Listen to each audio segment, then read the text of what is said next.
உறுப்பினர் நந்தகுமார். மாண்புமிகு பேரவைத் தலைவர் அவர்களே, வேலூர் மாவட்டம் வெயிலூர் மாவட்டத்திற்கு குடிநீர் நீர் பிரச்சனையை 2011ஆம் ஆண்டு மாண்புமிகு தமிழ்நாடு முதலமைச்சர் அவர்கள் துணை முதலமைச்சராக இருந்த பொழுது காவிரி கூட்டு குடிநீர் திட்டத்தை கொண்டு வந்து இந்த வேலூர் மாவட்ட மக்களுக்கு தந்தார். இப்பொழுது என்னுடைய அணைக்கட்டு தொகுதியில் இருக்கக்கூடிய கிராமங்களுக்கு இந்த காவிரி கூட்டு குடிநீர் திட்டம் வந்தால் மட்டுமே குடிப்பதற்கு நல்ல நீர் வரும். ஆகவே மாண்புமிகு அமைச்சர் அவர்கள் அணைக்கட்டு தொகுதிக்குட்பட்ட அந்த காவிரி கூட்டு குடிநீர் திட்டத்தை விரிவுபடுத்தி கிராமங்களுக்கு வழங்குவாரா என்பதை தங்கள் வாயிலாக அறிந்து, மெயினா ஐயா பைப்லைன் போறதே எங்க பள்ளிகொண்டா எங்க ஊரை தாண்டி தான் போகுது. பள்ளிகொண்டா விரிஞ்சிபுரம் போன்ற பகுதிகளை தாண்டி போகக்கூடிய அந்த தண்ணீரை பக்கத்தில் இருக்கக்கூடிய 2 கிலோமீட்டர் கிராமங்களுக்கும் அந்த குடிநீர் கொடுக்க முடியவில்லை. ஆகவே மாண்புமிகு அமைச்சர் அவர்கள் கருணை உள்ளத்தோடு அந்த கிராம மக்களுக்கு அந்த குடிநீர் வழங்க வேண்டும் என்று தங்கள் வாயிலாக கேட்டு அமர்கின்றேன். மாண்புமிகு அமைச்சர். மாண்புமிகு பேரவைத் அந்த திட்டம் அறிவிக்கப்பட்ட போது நானும் சட்டமன்றத்தில் இருந்தேன்.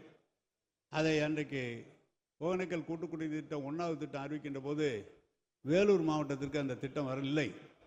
ஆனால் அதற்கு பிறகு சட்டமன்ற உறுப்பினர் கேட்டுக்கொண்டிருக்க அன்றைக்கு இருக்கிற நம்முடைய முதலமைச்சர் அவர் இன்றைக்கு இருக்கிற முதலமைச்சர் 1100 கோடி ரூபாய் செலவில் அந்த திட்டம் நிறைவேற்றப்பட்டது. பள்ளிக்கூட பகுதியிலிருந்து போகிற அது மெயின் குழாய், அதிலிருந்து எடுத்து தண்ணீர் எடுத்து விட்டோம்னா அதுக்கு பிறகு அங்கிருந்து 18 கிலோமீட்டர் நீங்கள் வேலூருக்குள் நகரத்திற்குள் வர வேண்டும். மெயின் குழாயில் எடுக்கும் போது ஏதாவது தடங்கள் ஏற்பட்டு விட்டால் முழுமையாக தண்ணீர் போடுவதே நின்றுவிடும். எனவே உறுப்பினர் எந்த பகுதி என்று எழுதி கொடுப்பாரையானால் அதை சப் குழாயிலிருந்து அந்த பக்கம் வருகிற குழாயிலிருந்து கொடுக்க முடியுமா? கிட்டத்தட்ட வேலூருக்கு தேவைப்படுகிற நீர் இருக்கிறதா அல்லது கூடுதலாக இருக்குமா, பம்ப் பண்ண முடியுமா என்பதெல்லாம் ஆராய்ந்து அவர் சொல்வதை கவனத்தில் கொண்டு அதை எப்படி அதிகாரிகளோடு கலந்து பேசி செய்ய வாய்ப்பு இருந்தால் செய்யலாம். உதயகுமார். மாண்புமிகு பேரவைத் தலைவருக்கு வணக்கம். மூலக்கேள்விக்கு தொடர்பில்லை, ஆனால் மாண்புமிகு பொதுப்பணித்துறை அமைச்சர் அவர்களுடைய தலைமையில எங்கள் மாவட்ட அமைச்சர்கள், இந்து சமய அறநிலையத்துறை அமைச்சர் அவர்கள் 1 கோடி இருக்குன்னு சொல்றாங்க. மாண்புமிகு அமைச்சருடைய கவனத்துக்கு தெரியுமா?